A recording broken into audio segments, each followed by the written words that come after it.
L'info trafiquée de Yann Lambiel. Le conseiller en ressources humaines Maxime Morand explique dans un livre que la gestion des ressources humaines dans les églises est parfois choquante. Nous avons pu recueillir le témoignage d'un ancien salarié d'une église qui préfère rester anonyme. Oui, alors moi je m'appelle JC, je suis fils unique, je suis né dans le sud d'Israël, je viens d'une famille modeste, mon père adoptif travaillait dans le bâtiment, j'ai moi-même travaillé dans la communication jusqu'à l'âge de 33 ans, et puis je me suis fait jeter comme un malpropre, on m'a, comme qui dirait, a fortiori cloué au pilori.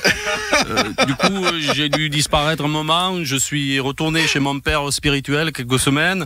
Alors, après, j'ai bien essayé de revenir chercher mes affaires à Pâques, mais pas moyen de retrouver un job.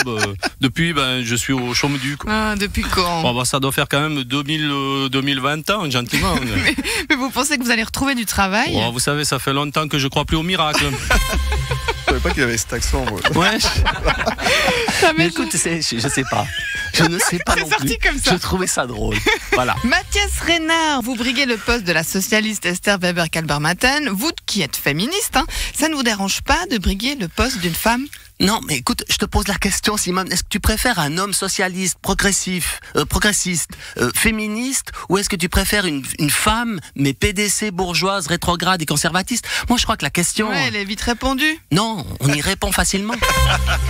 Le peuple votera sur l'achat de nouveaux avions de combat pour un montant de 6 milliards. Si ça passe, nous pourrons dire que ces 6 milliards, nous les avions. La Migros à Zurich a détruit 60 000 sacs parce que les dessins qui étaient imprimés pouvaient être considérés comme sexistes. Thierry Barrigue, vous êtes le spécialiste du dessin. Qu'est-ce que vous en pensez? Oui, alors bon, je dessine un petit peu moins dans Vigous, mais oui, alors effectivement, cette femme nue qui s'amuse avec sa chatte là sur le cabas de la Migros, c'est vrai que bon, c'est bizarre. C'est censé représenter l'ennui pendant le confinement. Alors bon, moi, je sais pas vous, mais moi personnellement, pendant le confinement, je me suis pas mis tout nu pour jouer avec ma chatte. Déjà parce que j'en ai pas. Moi, j'ai un cochon d'Inde. Flambée de violence à Dijon, les policiers ont été autorisés à utiliser du gaz moutarde. Elle n'est pas de moi, je l'ai reçue par WhatsApp. Les tics sont attirés par les téléphones portables. C'est pas juste. Titeuf, tu connais le rapport entre les tics et les téléphones portables? Ouais, nous les jeunes, on a tous été infectés. Par les tics? Ouais, enfin surtout par les TikTok.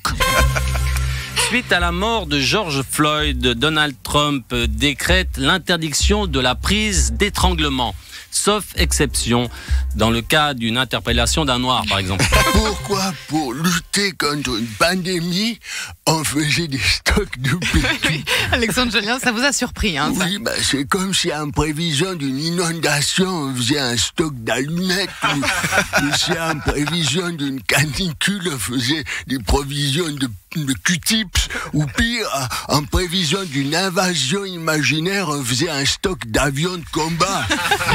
C'est ridicule. Les livres sur les quais auront bien lieu à Morges, mais sous une autre formule plus réduite, rebaptisée les livres sur le ponton. Et hier, la Suisse rouvrait ses frontières au grand soulagement des Suisses qui n'avaient plus pu faire leurs courses en France. Avec Marie-Ange, on a enfin pu retourner faire nos courses en France. 3 mois sans courses en France, mais c'était terrible. On est allé acheter des danettes de chocolat noir qu'on trouve pas en Suisse. 3 mois sans danettes, chocolat noir, mais c'était terrible. Et puis aussi la viande est tellement chouette qu'en Suisse, une bonne côte de bœuf à la plancha. 3 mois sans côte de bœuf à la plancha, mais c'était terrible. Et puis les fromages, 3 mois avec que du gruyère, mais c'était terrible. Et puis aussi les Français, 3 mois sans français, c'était... Ah non, là ça allait.